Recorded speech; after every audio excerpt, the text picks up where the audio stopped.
Hi everyone, I hope you're all doing okay despite the current circumstances.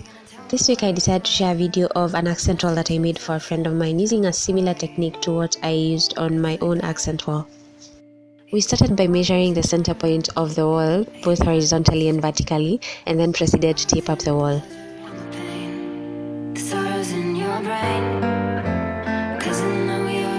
As for the painting part, it's pretty much similar to the previous wall.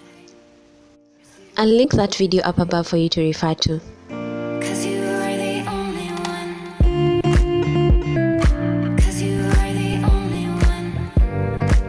I'll also include the details of the paint colors we used in the description bar.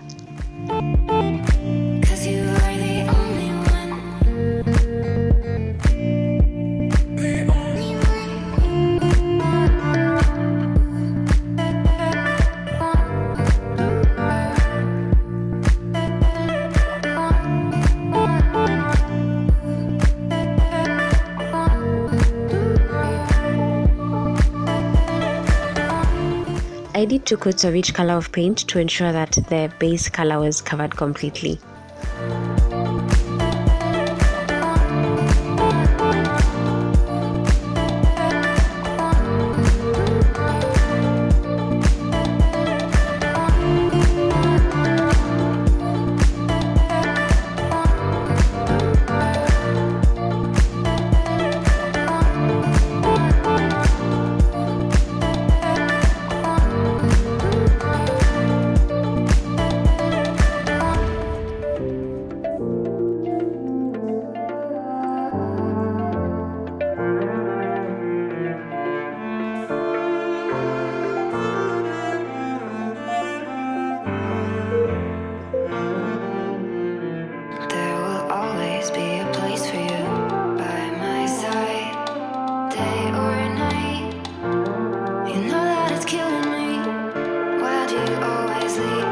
That's it for today, and I'll see you Sunday for another DIY.